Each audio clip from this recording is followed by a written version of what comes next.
kumakain ng taba, natutulog tuwing hapon, at kung ano-ano pang habits na akala mo nakakataba, pero nakakapayat pala. Pero, umpisa pa lang, napupunit agad. First, nagbubuhat ng mabigat sa gym. Common na common to kasi akala natin kapag nagwo-workout tayo at nagbubuhat ng mabibigat ay nauuwi sa malalaking katawan. Well, totoo naman po na lalaki talaga at gaganda yung katawan ng mga lalaki. Pero sa mga babae, wag po kayong matatakot na lumaki ang katawan nyo. Hindi po kayo tataba, hindi po magiging maskulado yung katawan nyo. Bagkus, matutulungan po kayo nitong pumayat. Pag po kasi nade-develop yung muscles ng katawan, tumutulong po yan para makapag-burn ng fats. At iba po ang katawan ng mga babae sa lalaki. Kapag lalaki, talagang lalaki po sila. Kaya pala lalaki, no? Lalaki.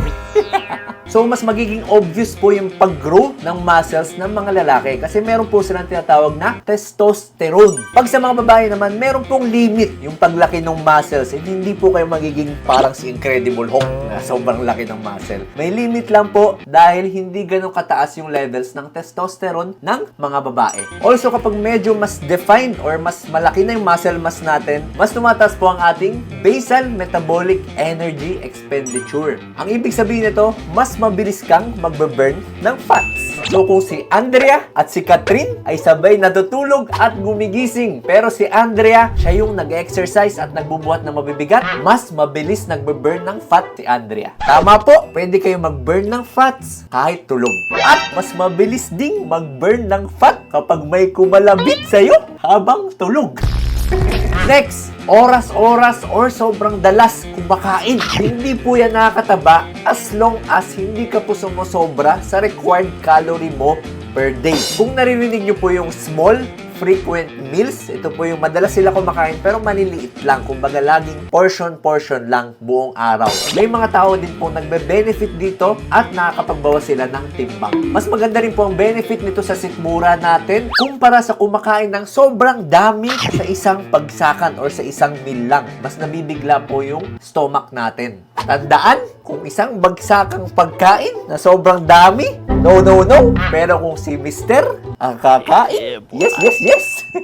Next, pagkain ng taba. Ops! Bago nyo po lantakan yung lechon dyan, tsaka yung balat ng manok, pakinggan nyo muna yung sasabihin ko. Meron po kasi tayong bad cholesterol at good cholesterol. Si bad cholesterol, ang hilig po niyan magkalat ng iba't ibang taba sa iba't ibang parte ng katawan. Yan po yung nagkakos ng heart attack. Yan din po yung nagkakos ng stroke. Si good cholesterol naman po, lahat ng kalat ni bad cholesterol, liligpitin niya at itatabi niya sa atay. Ito po yung mga example ng bad cholesterol. Alam nyo na po yan, lagi ko yung sinasabi sa inyo. At ito naman po example ng mga good cholesterol. Eh, Dok, anong kinalaman niyang mga cholesterol na yan sa pagpayat namin?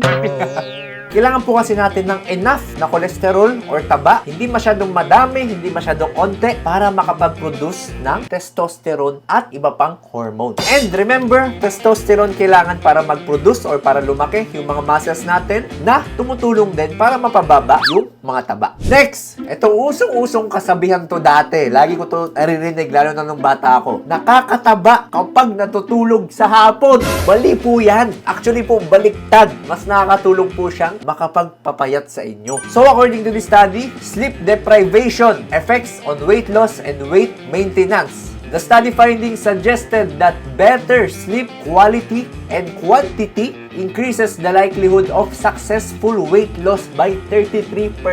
Remember, pag kulang po tayo sa tulog, mas tumataas po yung stress levels ng katawan na nagko-contribute sa pag-accumulate ng mga taba. Actually, yung mga medyo maiksi yung tulog, less than 6 to 7 hours, mas tumataba po sila on the long run. At mas lagi rin pong gutom kung mas puyat lagi at kung kulang sa tulog. So, pag gutom ka, ang tendency, mas lagi kang kakain, mas tataba ka. So, yung pagtulog sa hapon, okay lang po yan para makarecover ang katawan. Wala po yung kinalaman sa pag-increase ng timbang. Kung meron kayong tanong, comment down below. And kung nag-benefit ka sa video na to, please follow my social media pages.